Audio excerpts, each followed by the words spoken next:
Hi. So I lost my Bluetooth button thing to record myself. I'm tired, I'm hungry, I'm a little lethargic, but I wanted to record something really important in my journey. Because I realized my divine feminine has healed a lot, and my divine masculine was definitely trying so hard to protect my divine feminine during my experience at camp. So I went to camp and worked there throughout the summer. Also mukbang, of course, because I'm going to Idaho. I apologize if I'm a little bit more slower than usual, but I'm going to Idaho. Oh my God, I'm so hungry. I'm going to Idaho to go backpacking with my friends, whom I very much love. And as I'm driving, road trip thoughts, driving thoughts, I realized that my divine masculine that coexists with my divine feminine is the divine masculine, to me at least, is the action part, the parts of myself that wants control. And obviously I still need to heal a lot, because in terms of integrating both my divine masculine and divine feminine in healthy ways, control doesn't exist, first of all. So manipulation with the divine feminine energy and seduction is a dangerous grounds to play at. And so I realized, by being around someone that I'm attracted to, their soul, my divine masculine with my divine feminine was very chaotic. And I do believe that the divine feminine is unpredictable order, which is chaos. And so obviously I've made mistakes where I was constantly trying to act, so therefore my divine masculine, when in reality I want to attract my divine counterpart in the masculine entity form. As someone who identifies as spectrosexual and has very strong masculine energies, it's one thing to act upon it in a healthy way, in inspired action. And I was very back and forth. I was confused. I wasn't able to find stability and peace within my own realm. I was also very dysregulated with my own physical traumas, which is something very new to me.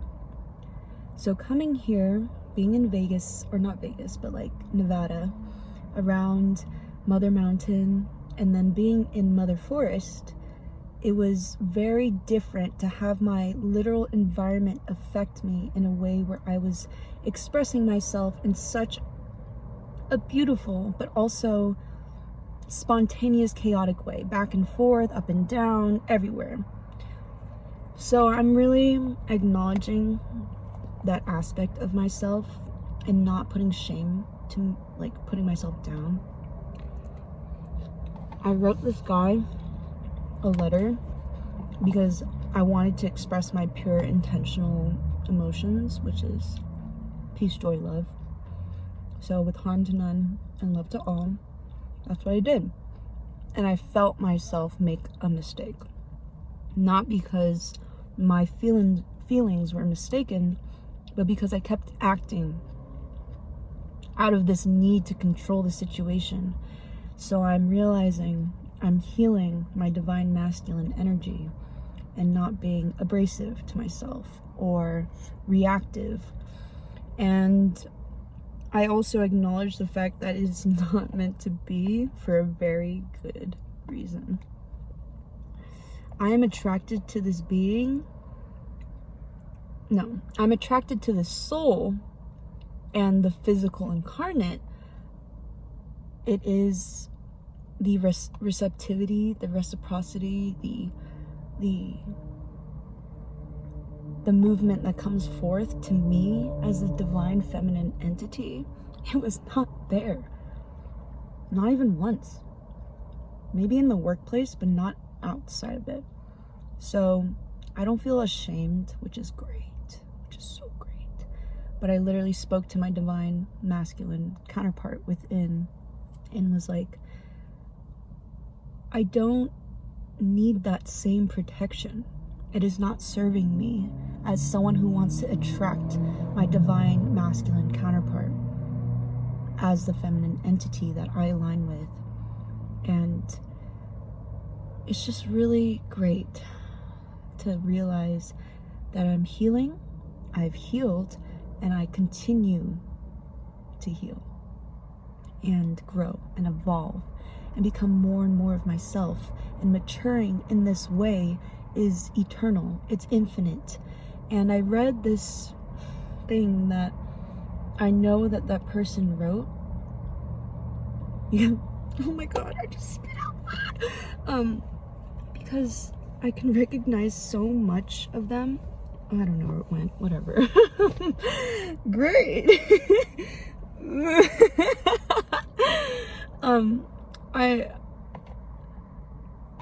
They wrote about how feelings are a reaction to the parts of yourself that have never been healed. I don't believe in that. I really don't believe in that.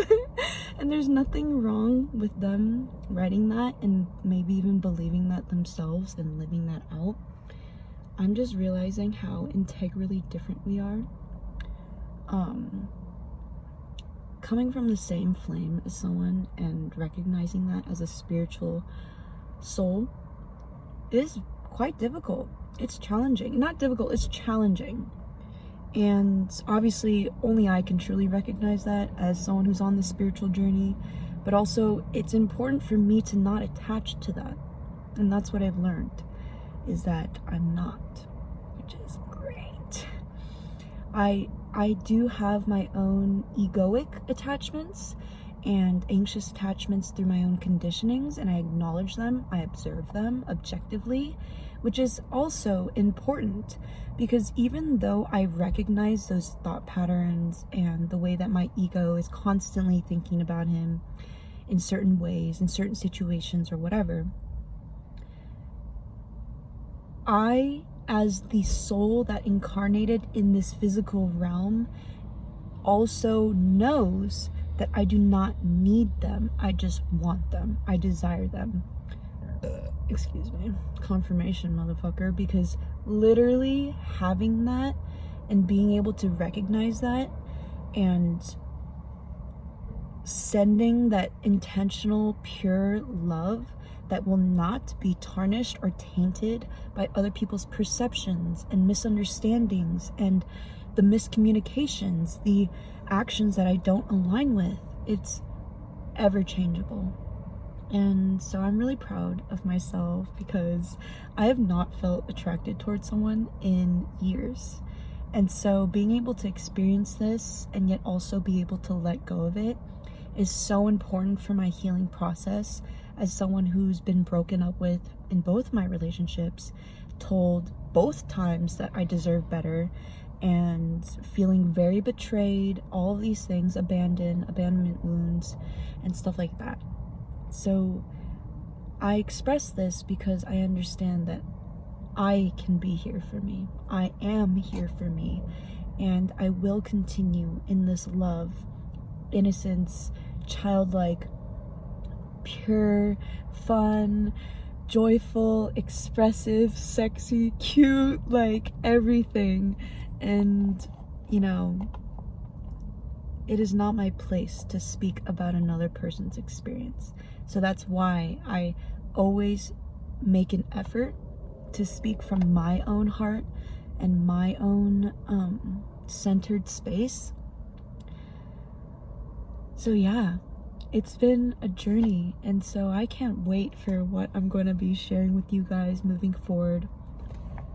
The only thing about having a mukbang and talking is like the food around the mouth, but I really do send support to those who are healing their divine masculine and feminine energies and their own counterparts within. Rebalancing is so important because it's also understanding. It's like sexuality. When you're saying you're bi, you're not 50-50 in a lot of cases. Like, I'm not saying that that's not possible, but it's like there are spectrums to everything, and that's why I truly love being so flexible with myself and releasing control. It is so important because as we change, as we evolve into ourselves more and more, we cannot attach to the ways that we were before and define ourselves due to other people's expression of what they perceive about us, but also how we perceive ourselves. How do I want to be truly? How do I want to treat myself truly moving forward? It may be different than how I've treated myself before, here and now, and how I've ever imagined it before. How I've ever imagined it here on forth. So, yeah, I gotta eat and leave. And I want to post as much as I can. I'm trying to be so much more consistent, and I feel myself finally aligned with this this path that I'm on. So thank you for being here, for being alive, for trying the best to the best of your abilities to stay safe, healthy. So I send blessings, love. Yeah.